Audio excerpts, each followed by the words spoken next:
Good morning, Rabbi Isai. Nishmat. Yeah, I Simen Tov, Mazal Tov, Mazal Tov, Simen Tov. Yeah, I Simen Tov, Mazal Tov, Mazal Tov, Simen Tov. Yeah, Simen Tov, Mazal Tov, Mazal Tov, Simen Tov. Yeah, okay.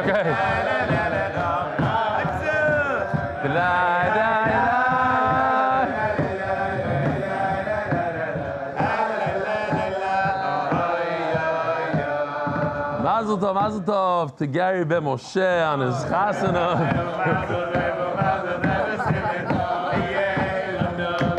Okay. Mazal Tov to my son-in-law, Mayor Jacobs, and his wife, my daughter, who had a baby girl. Mazal Tov. So Be'ezah Hashem, I'm going in for the Kiddush, which is immediately after it snows a couple of inches. Yeah, Be'ezah Hashem. I don't know. I have to look at some of the tickets. Gewaldig. Dear Rebelli, from Yudas Ziegler. You know what? I'll do this first, because maybe, where's Yona? He's on his way? How far? 4 minutes. Okay, so I'm going to do everything else besides this. Here we go. From Reb Ari Ben Shushan. Hello, Rebelli. Here we are. Again, Nechama. Louder, volume, please. Hello, Rebelli. Here we are.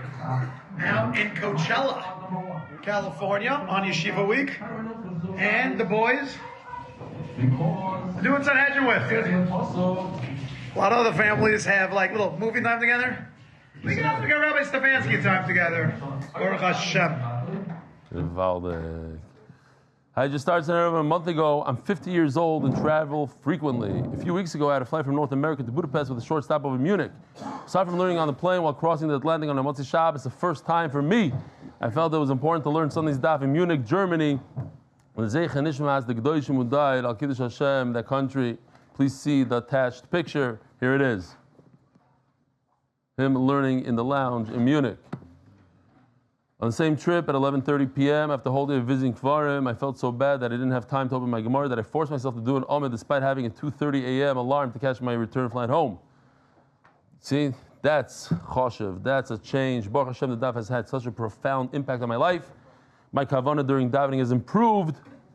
I never enjoyed learning as much as I do now. I'm learning in places I've never done before, planes, trains, and automobiles, smiley face, and lots of airports and malls, which is good for shalom bayis. When you go to the mall, you now offer you to take your wife to the mall because you know you can learn. You have a couple of hours of downtime. I'm proud to discuss the daily daf with my friends. Rebelli, can't thank you enough for the guidance and support. Your wisdom and encouragement have been and will continue to be invaluable to me. Your Talmud, please keep this anonymous. I want to say tremendous shalom aleichem to my wife's cousin, Rabbi Shields. Shalom aleichem, all the way from like Baltimore. Not Mamish Baltimore. What is it called over there? Olney. Olney? O-L-N-E. It's like only, but it's confusing. Olney. Did I know that you lived there? It's like, well, you moved? When? You moved 21 years ago. How come you didn't tell me? No, I thought it was like Springfield, whatever.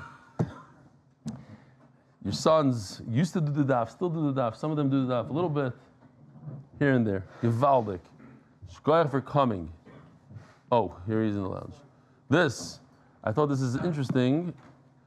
Learning in the morning after davening in Punta Cana. What's that? Punta Cana, anybody? Yeah. In Mexico somewhere. I don't remember when I started listening to Yeshir, but I've been doing it since Brachas Daf Beis. Dominican Republic. Okay. That's daf. If you don't know something, Leilui Nishmat, my father, Yechiel Ben Chaim Gabriel, he did. A man who never went to yeshiva, but upon retirement decided to join a senior kollel and learn. He started every day by waking up extra early to say Korbanos. Exactly what we spoke about yesterday. Every morning without fail. This is very interesting. Let's see if anybody recognizes this name. I am now also learning the Refuah Shelaima for brother Chaim Gabriel Ben Sivya Lano. That's right. Very good. How'd you have that? So you do listen to the emails, the sponsors. The sponsors also. May continue to inspire us all with chizuk and jokes. Yeshua Yash Jacobson. Yesterday at the chasana, I met somebody, and I hope he shows up soon. He told me he's coming to the shir today. I was never so excited to have a guest come as this guy. I don't know, he's just like a schmacky yid. Maybe if he comes, I'll tell you a little bit about him. But so I'm going to go through the sponsors, and if he comes, then I'll hit another email. Says Leilui Nishmat Imi Mirasi Ruspas Mordechai. I was rudely interrupted with that niggin.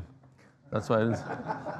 The Masechta sponsor Refuah Shelaima for Yosef Chaim Shmuel Ben Alte Nechama from his grateful family. The Masechta sponsored Latzlocha Berukhniyos ובגשמיות. Masechta Larry Cohn, a member of Yechiel Moshe Ben Chaim, who started learning Daf Yomi at age 70 and continued for 32 years until he was nifter. The Masechta sponsored for the unity of the Jewish people. The Masechta sponsored Glenn Esterson with love and gratitude from Wilmington, North Carolina. Thank you for enriching my life with Torah. Parnassa chodesh, 5 of them. Nishmat zechurya ben Moshe, Nishmat ben Yosef. As a zechus for our children in tremendous parnassa. Nishmat Yafa bat Simcha Refuah Shelaima Yisrael Yaakov ben Malka. And the zechut parnassa berebach for Baruch Tzvi Nisim ben Shoshana Leah. And Kidnovations LLC in honor of Uncle Elchanan Fishel and the zechus for Akiva Simcha Ben Fayga. A shidduch for Rivka Bas Yafachaya. And thank you to Rebbitzen Stefansky. Parnassa Shavua Yitzi Hollander. In honor of our oldest grandson, Shua Zobsher, may he grow in Torah Midas. We saved you a seat. Get over here. Leilui Nishmat Zechariah Pia Bas Moshe Zechariah Yona. Right over here. Mother-in-law Baruch Shafnis and Yisrael Sher. So again, Baruch Shafnis and Yisrael Sher, both of them who flew in from Eretz Yisrael for the Shabbaton, which was a tremendous thing for me. Gave me a lot of chizuk. 2 guys. I didn't expect them there. They made sure that they were there. And here they are, sponsoring Leilui Nishmat Zechariah Pia Bas Moshe Zechariah Levarcha on her first yard set. Mother-in-law of Baruch Shafnis and Yisrael Sher. Shkoyach. Heidi and Morty Weichner, yard side of Heidi's grandmother, Chaya Bluma Bas Chaim Ido Ginsky Aleh Shalom. L'schus Fruma Rachel Bas Chaya Blima for healthy and easy pregnancy. By Nachman and Nina Mostafsky, thanking Hashem for the complete and unconditional presidential pardon for my brother. I guess he maybe with in the what do you call it? The capital. Nachman and Nina, I'm assuming Nachman and Nina Mostafsky, thanking Hashem. I said already. Kidnovations LLC in honor of the person who pulled a rebelli. Emir Hashem, it should be a zechus for his whole family to have all the brachas answered quickly for the good. Emir Hashem Ken Yiratzin, what is this? Kai Nahara, what's something like that? Another person who pulled a rebelli. Should be zechus. Okay.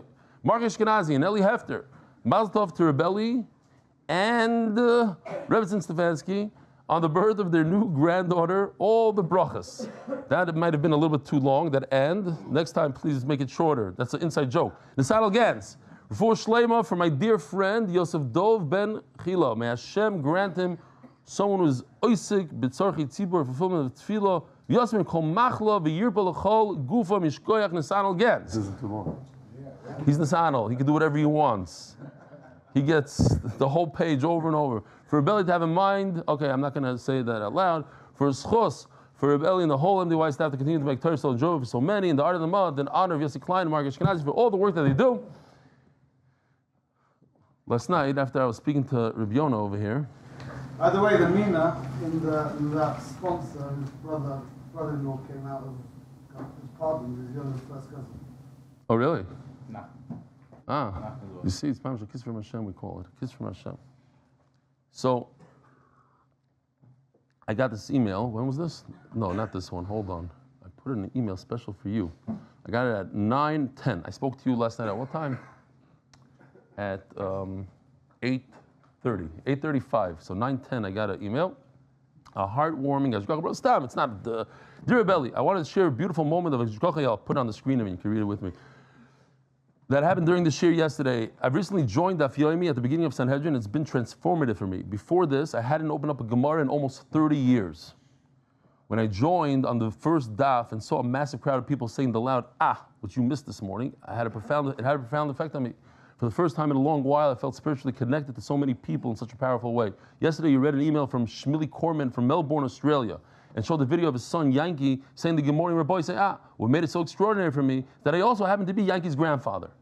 My son had no idea that I started learning the daf, so hearing his email and seeing the video during the shir was an incredibly heartwarming moment. Brought together my family and Torah in a way I could never have expected.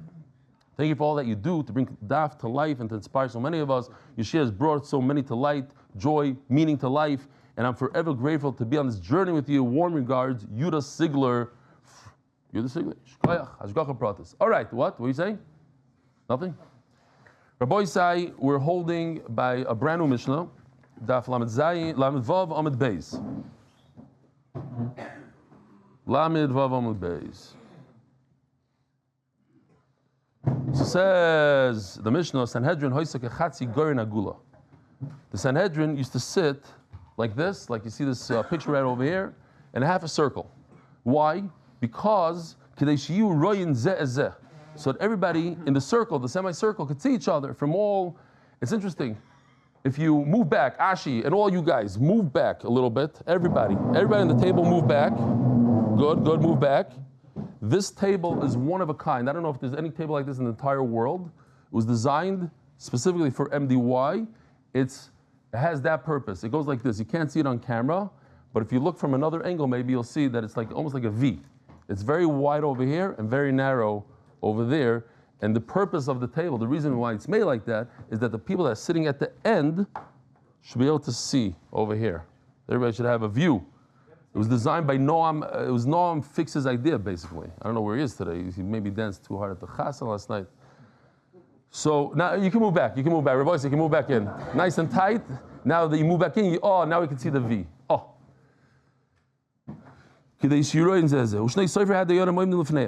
There were two, I don't know, in English it's called stenographers, whatever they're called, like two people that write down everything that here in America, they have a shorthand, they have different tricks to write it quickly, but they used to write down what the Dayanim had to say.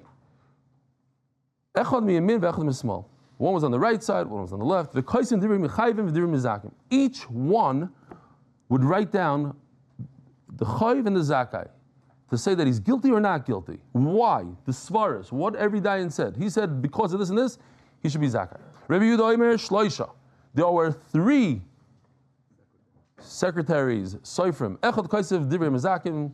One was specifically just to write down all the people that say that he's not guilty. Echad kaisev divrei mechayvim. One to say that they are chayav.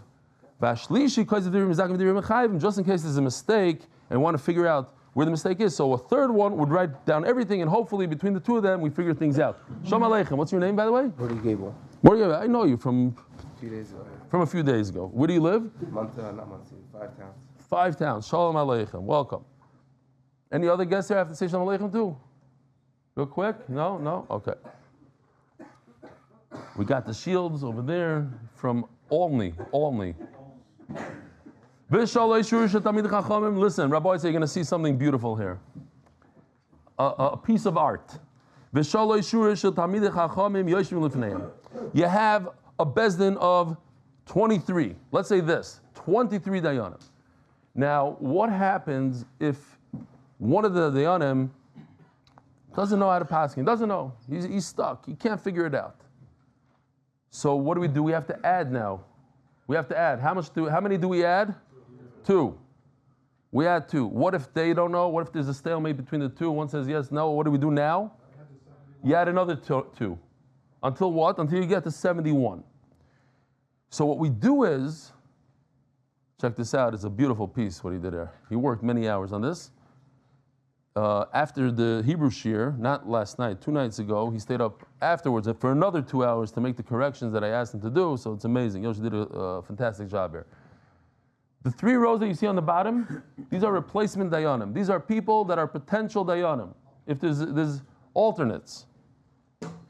So, as the Mishnah is going to say, this might be more for the next part.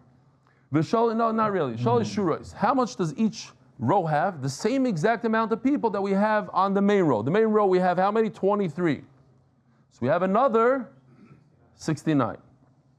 Now, the question is, why do you need so many? What you really need is another 48. Because the max you could get to is to 71. 23 plus 48. But the problem is, each row could only have 23. You can't have larger rows than the actual bezin. That's not good. And you can't have smaller rows than the actual bezin. So in Mela, you do 3 rows, even though you don't really need that many. So the overage is only 2, right? You have 23 plus 23 is 46, and you need 48. So for the extra 2, you have to make a whole new row of 23. Now, this is not the art that I'm talking about. In a second, hold on, here it goes.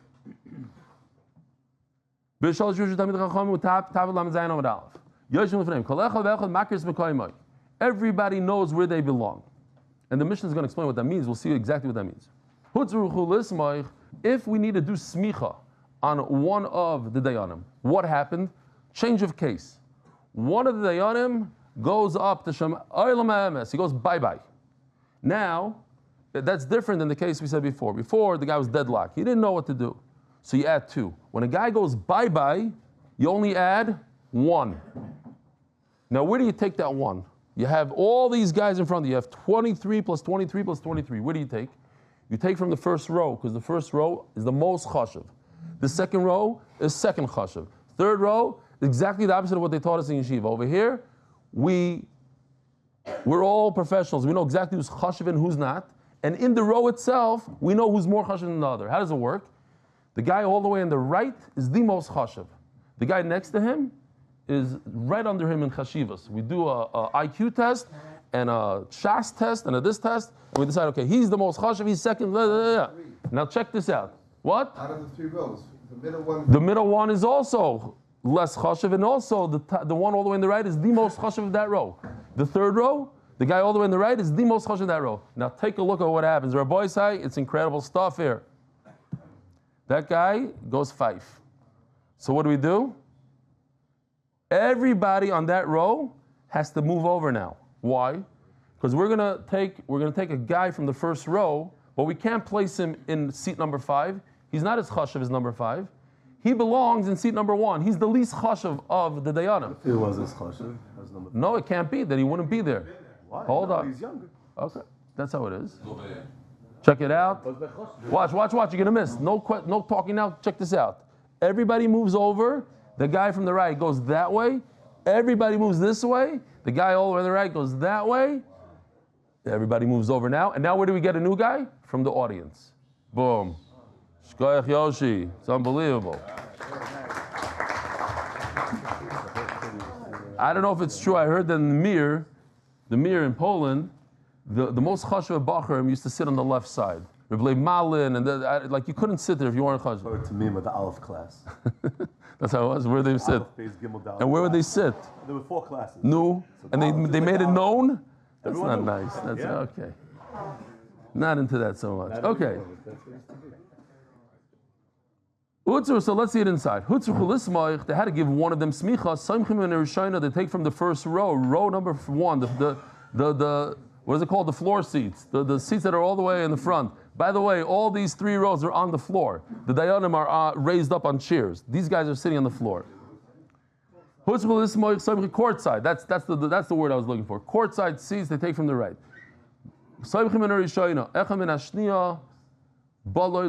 Now a guy from the second row jumps up to the first row. And a guy from the third row comes to the second row. Now if you read it stamazai, I don't know if you'd see it as visual as this. Now we know what it's talking about here. When it says the guy from the third row goes to the second row, now we know exactly where he comes from and where he went to. He went all the way from the left to the right.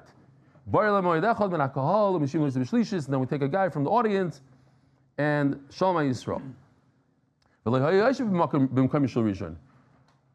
So everybody sits in their exact same place where they need to sit. They don't sit, let's say, the guy from the first row doesn't jump into the seat of the dying that died. That's what the Mishnah says now. Doesn't take over his seat. So maybe Reb Nachman, you're right. If he's raised, so he would sit in that seat. Or maybe you'd even push, if he's more chashuv than the head of the bezin. What? No, he was. But maybe he picked up in learning later on. I don't know. Okay. Says Gemara Benanimili. Rabbi said this is called Agadata. We're doing easy stuff and we got to move. We really got to move. Benanimili Omar Ravacha Bar Chanina. The Omar Kro Benanimili. How do we know this? The Omar It says in the pasuk, Shorech aganasar al yechsar hamazig. What do these words mean? Shorech means the navel, zu Sanhedrin. It's the center of the world. Yerushalayim is the center of the world. The Beis Hamikdash is the center of Yerushalayim, and the Sanhedrin sat in the Lishkas Hagazas in the Beis Hamikdash. Shorech sheisheves b'tiburei shalaylam, in the navel, in the belly button of the world. Agan, what's Agan? Here's an Agan, means like a basin of some sort. Says Rashi, it's made out of marble, such as this. When you have truth and real mishpat, real dayanim, then you have, it saves the world, it protects the world. Hasar means the moon. Why is it called the moon? Hasar, because of not this. This looks like a moon, when a moon is, a crescent, a half moon. Al yechsar hamazik, don't have any, it shouldn't be less than mazik. So in the time of the Gemara, we know they had very, very strong wine. They dilute the wine with 2/3 water. If one of the 23 dayanim had to go somewhere, let's say he had a simcha, had to go to Utah, he would make sure that this 23, you missed it, Yona, you missed the whole thing. They sang for me. I had a simcha after I spoke to you. My daughter gave birth to a girl, so I'm going to Utah, Be'ezer Hashem. I'm just trying to fill you in so you don't feel like left out over here. He doesn't live in Utah. He just wants to go for a vacation. Listen, somebody scared me today. He said they closed down the slopes. I said, okay, forget. I'm not going to visit the no kiddush. It's the kiddush. It's just a joke. Okay, fine, I'm going. Zok the Gemara. If there's 23 left, you go out. Why? Because, check this out. What's 23? 23 is a third of 71. The main Sanhedrin is 71. So you have to have the third, the ikr, the wine part. There's 2 parts water, 1 part wine. Make sure there's always the wine. Al yechsar hamazik. Don't have less than the mezig of the dilution. It says in the pasuk, your stomach is like a pile of wheat. Everybody benefits from wheat. You have donuts, you have pizza, you have bread. Everybody benefits from the Sanhedrin. In the time of the Sanhedrin, if you think about it, any shaila you ever had, can you wear such a shaitel, can you do such a thing? Whatever Sanhedrin said, boom, that was it. There's no argument. There's no, this Rav said that, this Rav says that. The Ramah says like this, but the Beis Yosef says like, there's no such thing. Sanhedrin with keveir, that. That's it. So it's a hana. Suga b'sheishanim. Shafilu ki suga b'sheishanim. What's a suga b'sheishanim? Here's a picture. If you have a fence made out of roses, it's not a really strong fence. Anybody could just break right through it. But if Klal Yisrael has a fence, a simple fence for halacha, lo yifritzu ben pratzos, they're not going to break it. For instance, Bahainu the Omer le Yahu Mina Rav Kahana. Apikoris came to Rav Kahana, started up with him, and he says, Amritu Nida Sharli Yachud Ba'adei Gavra. We know that Nida is a chorus. You're allowed to have yichud with her. A husband is allowed to be misyachad with her. So he tells him, Efshar Eish B'nei Eretz Ve'enu Mahabeves. What, you think that there's a fire and there's a bunch of particles of dust particles and small pieces of wood. It's not gonna burn. You're telling me people are not over on the nida? The Torah testifies about us that we have no issue with that. All we need is a little gather. We're not going to have an issue. You make a little siyag, a little gather. Says Taisvis, I don't understand. Yichud is doiraisa. So how do we in fact have yichud with a nida? No, what's the answer, Rabbi Isai? Somebody come up with an answer. I like that better. What do you pass the salad? What does it mean? Yeah. Okay, but what you're saying is the next point. Hold on, I'll get to what you're saying. It says Taisvis, since it's an isser that will become mutter soon, so we're not concerned. But however, it says Taisvis, like chupas nida, if a person was never with her, then he has a problem, and then he shouldn't be misyached. Says the Gemara, Shlakish Amar Malacha. Shlakish says, I learned from this pasuk, Gefela Charim Rakosech. Check this beautiful, I love this. This is a mamish of beauty. You see this? No, you don't see it? Hold on. Look at this. Look, if you look closely, each Each pit of the rimoin. It's like a piece of a pomegranate rakosech. What does rakosech mean? So the Gemara learns the word rakosech like reikosech. Reik means in Hebrew, it means empty. I feel even the empty guys in Klal Yisrael, milayin mitzvahs kirimoin, they're full of mitzvahs. Reb Zera Mamahacha. We know the famous pasuk, Yitzchak Avinu smelled Yaakov's clothing that he was pretending to be Esav, and it smelled weird to him. Alte begodov, don't read it, the clothing, ela boigdov, the traitors, those who are boiged you. What does that mean? So, real quickly, the Medrash Rabbah tells us, who are these boigdim? Two stories, crazy stories, that Yosef Meshisa, when the Goyim came, the Romans, they came into the Beis HaMikdash, they wanted to take the Kalim of the Beis HaMikdash, these golden vessels. The Yevanim, who are they? So, they were scared to go in. So they said, we need to get a Jew to go in for us. Let him be the scapegoat. So they said, whoever goes in to get a kli, he could keep it. So Yosef Meshisa runs in. He was over. He ran in, and he took the menorah. Most beautiful thing, you have a nice menorah. It's nicer than any giant menorah you can buy in the airport, whatever. So they said, no, that's too big for you. That's too large. This one we're going to keep. You go back in and get. And he chapped that they're messing with him. So he said, I'm not going in. So they said, you don't go in, we're going to kill you. So he said, okay. So he started cutting his body in pieces. And he kept on screaming. What was the lashon over there? Oili sheichastis yoitzri. Oili sheichastis yoitzri.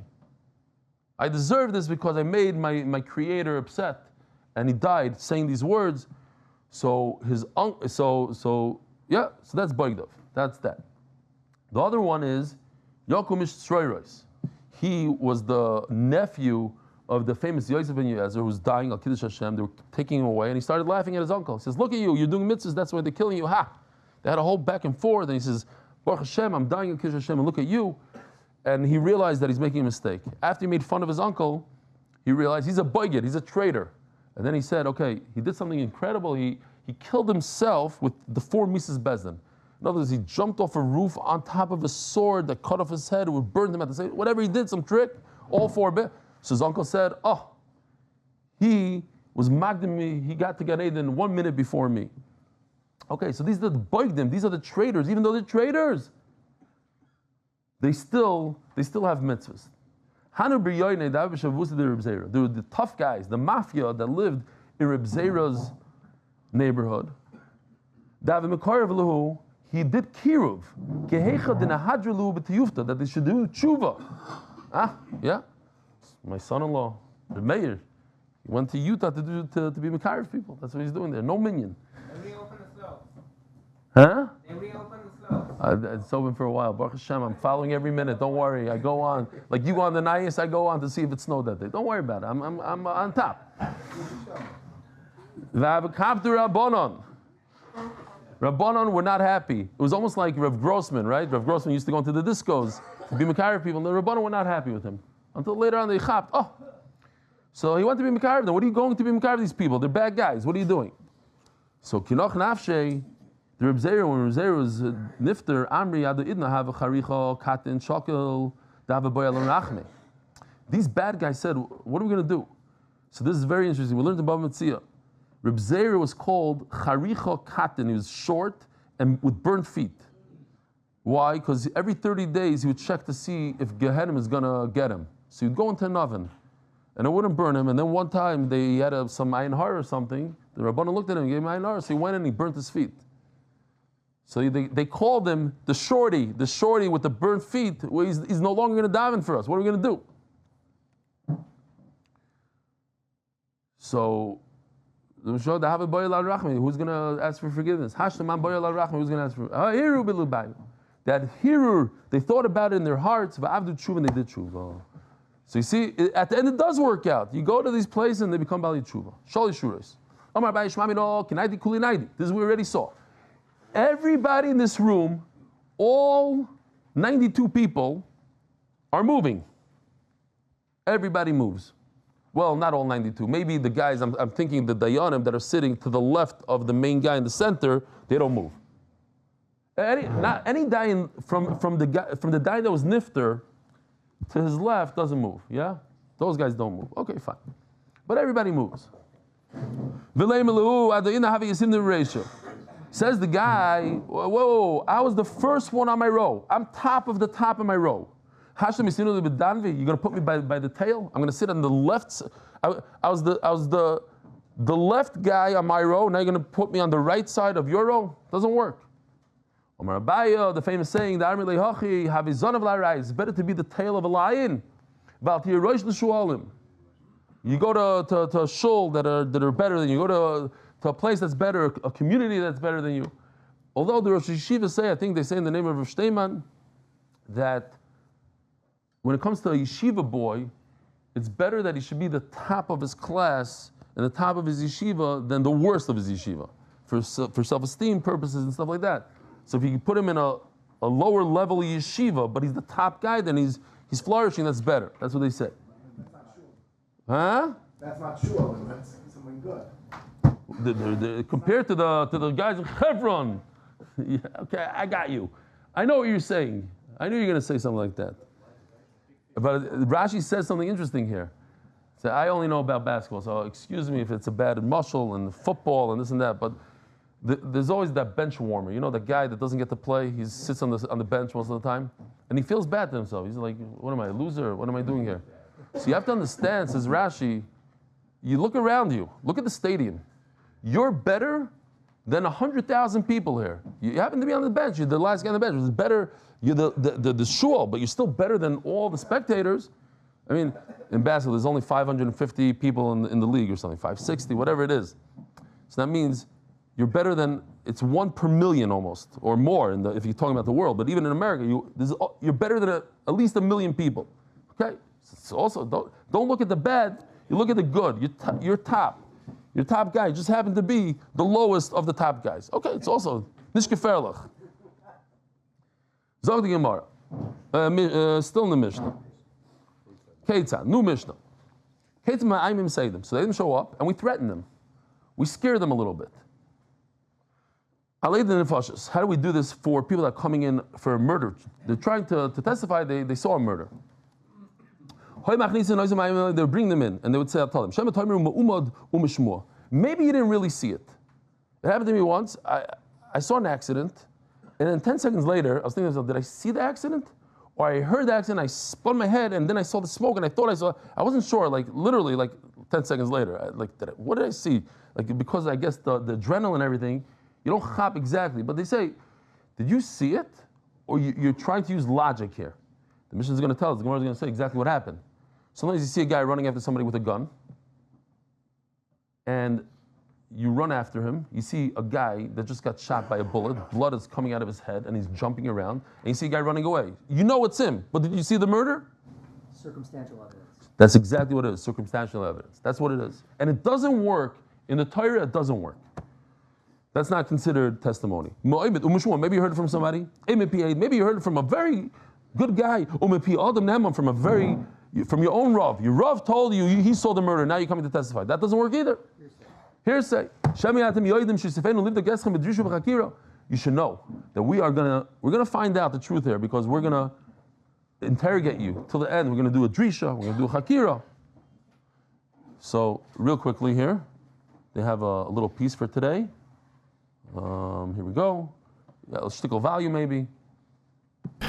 Here are the witnesses who claim to have seen Ruvain desecrate the Shabbos. We saw. 1 moment. We need to threaten you. Threaten? You can only testify to what you saw yourself, not something you merely thought you saw or heard. And know that we will interrogate you and check carefully whether your versions match.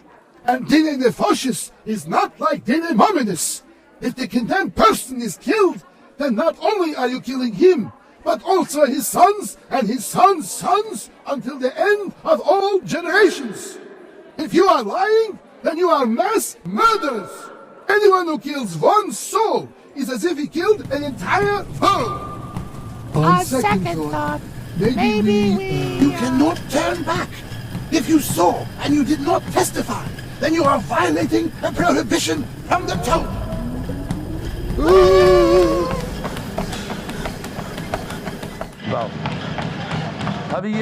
They continue. You should know.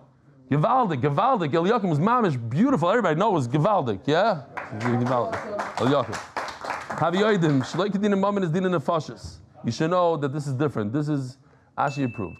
Din mammon is sodim noisem mammon is kaperloi. When it comes to a monetary case, you lied, you stole from somebody, you give the money back, end of the story. Din nefashis, domi v'dam zaroisav tluyim boyat seifayim. You should know, by murder, what are you taking away? You're taking away the guy's potential. He could have had a child. He could have 10 children. Those 10 children would have another 10 children. You see the first murder in history. He killed his brother. Shenemar called Demei. It's a lashon rabbim. Achicha tzoyakim. And it doesn't say the blood of your brother. It says the bloods of your brothers. Tzoyakim, not of your brothers. The bloods of your brother are screaming. Yeah. Okay, at least that word I got. Elo Demei achicha damoy v'dam zaroisov. Demei means that you're taking responsibility for any potential that could have came out of this person. Dovacher, just as a side note, this is not what we tell the Edom, but this you should know between me and you. Hevel's blood was everywhere on the trees and on the stones. The Gemara is going to explain. You should know that man, Adam Rishon, was born by himself, only by himself, for a number of reasons. Imagine somebody would have killed Adam Rishon. If a lion would have came and killed him, he would have destroyed the billions of people that we have today. How many? 9 billion, 7 billion, I don't even know what we have today. 8.5. We're closing in on 9 billion just in this generation alone. That's what you took away from the world. That one nefesh is all this. We call him Kayim nefesh achas miYisrael. If you save one individual, you were Mekayim the entire world. When I met Yonah last night, I told the Olam, for a long time I was much excited that you're going to come today. So I asked him, I said, you look like Atzala guy, Atzala? He says, yeah. I asked him, how much do you learn? Whatever, we're not going to go into it. He hasn't learned Gemara in a long time. He learns every day, but not Gemara. So I told him, I said, it says in this in the Mishnah, there's being Mekayim, there's Atzala guy that saves a guy that's drowning, guy that has a heart attack. You Mekayim the whole world. But if you Mekayim, you have to save your own soul. It's one thing of saving, you have to save yourself and save your mishpacha. By learning Torah every day, every single day, you learn Gemara every day, you save yourself, you save your soul. And that's why I'm going to chazir this over 1,000 times. I'm never going to stop, Leonardo. When you see somebody drowning, and every single one of us knows this guy in shul that hasn't opened up a sefer in 30 years, every shul has this guy, and many of them. So just like, don't be like that New Yorker that sees a guy on the floor of the subway, which I saw with my own eyes, a guy having a heart attack, and people literally stepped over him, around him, walked, just kept on going. Kilu loy haya. Don't be that guy. We are doing that in a ruchnius way. We see people that they really want to learn, but they don't know how. They don't know where to start, what to do. We have a chiyuv to go over them and help them out. And when you do that, Mekayim nefesh achas Yisrael, malav akosav kilu kiyem oila mole, because I myself yesterday spoke to 6 people about joining the Daf. 6. I happened to be in the Merkaz yesterday, my wife is not here, so I had to go shopping. 6 people at the Chasen also. Baruch Hashem, 1 out of the 6 came, and that's enough for me. Givaldi. Sorry for being invited to issue like that, but okay. You know, the Gemara Megillah says that Gadol Tamat Torah Ma'atzalos Nefashos. In other words, if a guy is dying right here, and you could learn Torah, if you're the only guy, obviously you have to take care of him. But if there's another Atzala guy, which mitzvah should you do? Torah or Atzalos Nefashos? Gadol Tamat Torah Ma'atzalos Nefashos. If there's another Atzala, let the other Atzala guy take care of it. Let him take the call. You're doing the daf now. You got to learn. That's the Gemara. Okay. The reason why Akash Baruch Hu created the world with one person, because to make peace. In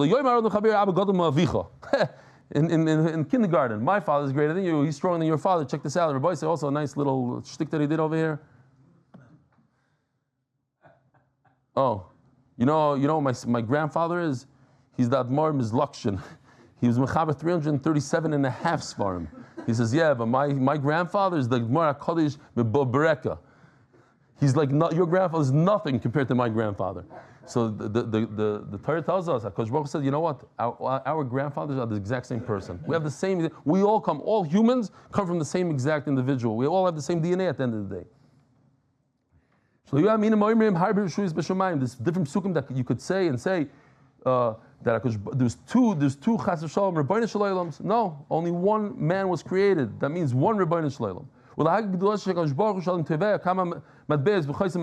When you have a mint, to mint coins, every coin is identical. I have a very good friend in Chicago, one of the Glenners, I'm not going to say exactly which one, maybe he doesn't want me to say his name. He has a collection of quarters. The biggest collection in the world of quarters, 25 cents. Some of his quarters are worth over $300,000 and more. Why? Because there was a little defect in the mint. Like when they were minting the coin in 1796, whatever year it was a little off. He explained that ganze Torah, you take a magnifying glass, because of that little thing, and if it's a perfect condition, $300,000. But that's a rarity. That's why it's worth so much. Every coin is the same. Everybody is with the same mint of other Merishon, but at the end of the day, there's not a single human being that looks like his friend. Every human being looks different. It's unbelievable if you think about it. There's 9 billion different people. It's crazy. Therefore, each and every one has to say, the world was created for me. What does that mean? Says Rashi, so we threatened the Edom. You have a guy here that's about to murder somebody for no reason. He's about to say, this guy is Chayiv Misa, and he's lying. So you tell him, instead of saying, you're going to go to Gehenna, and you're going to get Chibra Kever, and you're going to be the worst guy of this, you tell him, no. You build up his self-esteem. You say, you know that the whole world was supposed to be created just for you? And it's true. Every Yid, the world could have been created just for him. And what? Says Rashi, what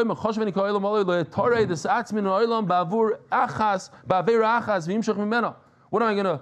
I'm going to, because of one silly Aveira, I'm going to pull myself out of this world that was created just for me? No. V'shem atoimru, Daf Lamed Zayin Amud Beis, Malon of Letzar Zois. I don't want to say, well, I'm going to go get myself now, go to court, and they're going to ask me all these crazy questions and ruin my day. What's the next words? V'nosa avoinoi. You get a big aveira if you don't go testify. Well, I'll be a nice guy. What? Because of me, this guy's going to die. Why should I kill him? No. What? No, I'll be over on the lav, you say. What? Not a lav. No. Yeah, but why should I? I don't want to get involved. I'll be Americanish. No, it's not. Exactly, but why should this guy die? I'll be over shtikol aver. When you get rid of a Russia, it's a happy time. What do we have here? We have to do this, no? Here we go. Turning the daf. By the Berkovici family, in honor of the MDY Daf champions, Leo Shamshi Schleifer, Uncle Freddie, Mr. Gross, Refuah Shelaima for our fearless leader and chief. And this was the guy in the email, Chaim Gavril Ben Sivilano, by the members of the Muncie Fire Department. We have 19 guys in Muncie Fire Department that do the daf. It's an incredible thing. It's Yaakov Citron Films Strategic Video Production. Zok Daily Mishnah Gemara. Tana Rabban. Ketzim Oimed. Here's the story. Oimer Lahem Shemokach Rizim. They tell the Eidim Sharot Zachach Haber L'Churba. Maybe you saw a guy running into some ruins. V'ratzim Rachrov. And you ran after him. You see a you see a bloody sword in this guy's hand. There's not a guy that died a day ago, an hour ago. The dead guy is still moving around. If that's the murder that you saw, that's only circumstantial evidence. You need to see it with your own eyes. Tanya Omar, Rabbi Shimon ben Shetach, the same exact story happened to me. Literally, what you're saying happened to me. Era ben Nechama, it's missing the word loy, because it's like a nice way of saying a not nice thing. I should see a Nechama. I literally saw this story. I saw a guy running after someone else. And I ran after him. I saw a sword in his hand and it's dripping blood. And I told him, Russia, who killed him? There's only two options here. It's either me or you, and I know it's not me. I can't kill you. The Torah says there's two Eidim.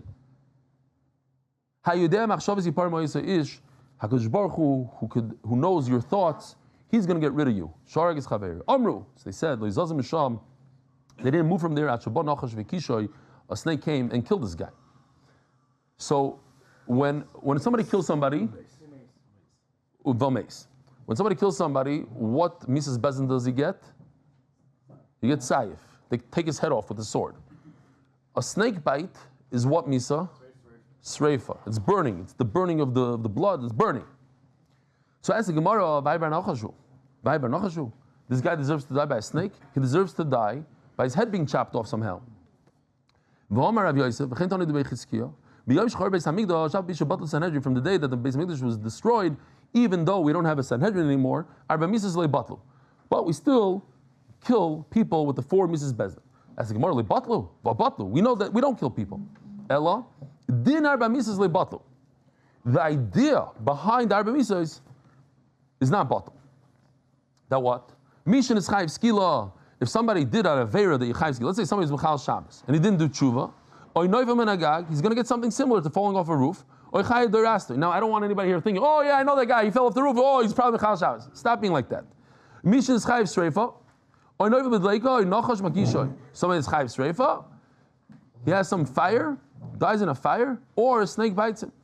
If he needs to get sayif, the sword, or nimsel malchus, he'll get punished by the death penalty of the king, or listen by Malov. Here we have everything in a thing, here we go. Not this. There's something better. Here. If, let's say, chayv skila, so you fall off a roof. Here we go. Let's say sreifa. Let's say sayif, they take you away, the court, the government, or you get held up. Chenek, let's say you have to choke, so you get chenek, the hanging, so you either drown or you choke on a piece of food or something. Also you have this. This is what skila looks like. Skila, they take you up to something that's 2 floors tall, and they push you off, and if you don't die from that, the person doesn't die, then they stone him. And after they stone him, they hang him. It's very tough to hang a potato. There's no neck.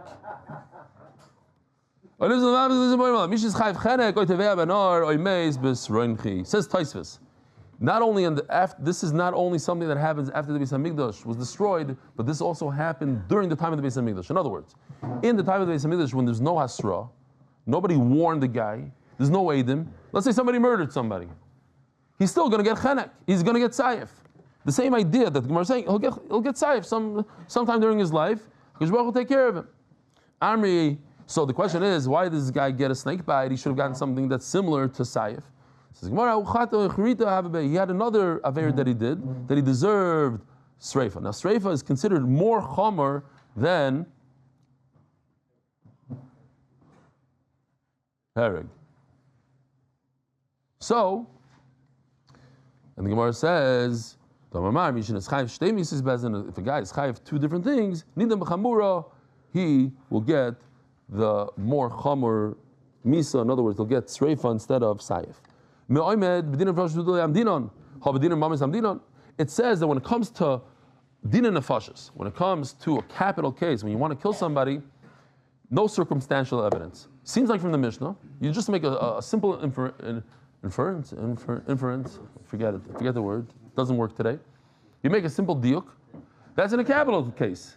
But in a monetary case, you could testify with circumstantial evidence. Kiman, who does this go like? Let's say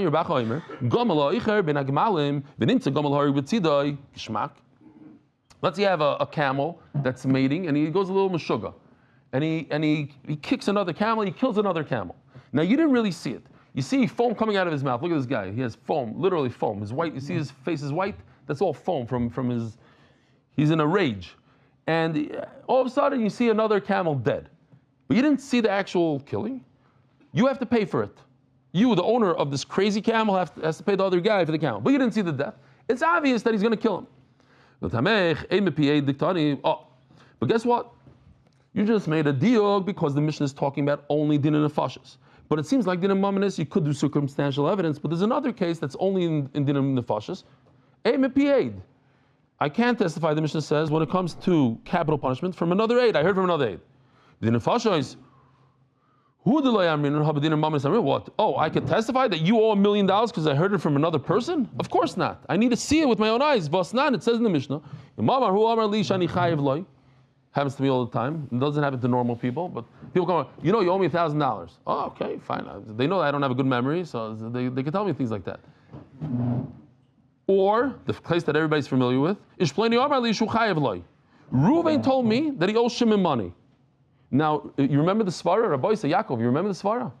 If you tell me that you owe money to him, we don't believe you. Why would you say that you owe money? You remember? Because he wants to pretend that he is poor. Okay, now you could go.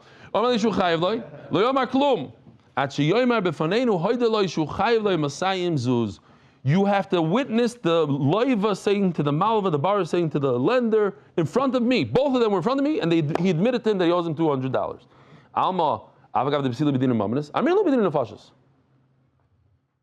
It was said in the Mishnah only by nefashis, even though this case applies to tamamanis. Hachanami, circumstantial evidence also. You cannot base your testimony on circumstantial evidence, not only in nefashis, but also in mamanis. Why is it not said in the Mishnah? Because the Mishnah is speaking about nefashis, not about mamanis. Don't make any diyukim here, says the Gemara. Continuing on. Let me just remind you what it says in the Mishnah, so you don't have to turn to the other page. This is what it says in the Mishnah on Amud Aleph. It says in the pasuk that the blood of your brother is screaming. So he says, Pshat, what's Pshat? There's so much blood. There was so much blood because there was so many wounds. Blood was oozing out of him. It was like the worst death ever. For some reason, he knew that you could kill a human being. Hashem said, you're gonna die. No, he didn't know from where, but he knew that you could kill a person. Nobody ever died before. Nobody ever died. He knew there's something called death. It's interesting. And he started whacking him everywhere. Here, this is the Gemara. This is what we learned in kindergarten, right here. He stabbed him everywhere. So blood was coming out from everywhere. He didn't know how to kill someone. And he killed him when he got to his neck. When the earth opened up its mouth and took the blood of Hevel, it never happened again. The earth never opened up its mouth. What's the kash on this? When did the earth open up its mouth again? By Koirach. From the edge of the earth, the earth never opened its mouth. I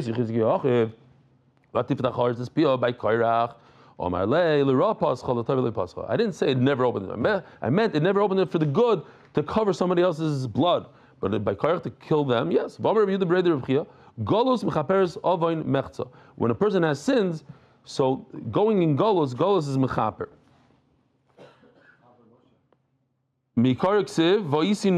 How do I know? Because it says in the pasuk two words, navanod. After Cain went, we dropped the word no, so half of his sin went away. If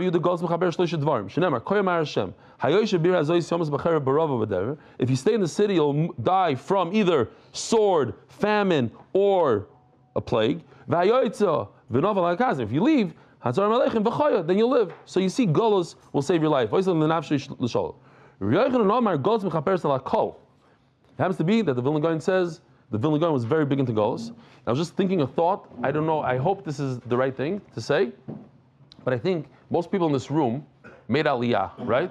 Most people made Aliyah. So if you think about it, it's very, very difficult. I'm saying Aliyah is unbelievable. I also. But the language is different. The pizza tastes different. To open up a bank account takes 6 weeks.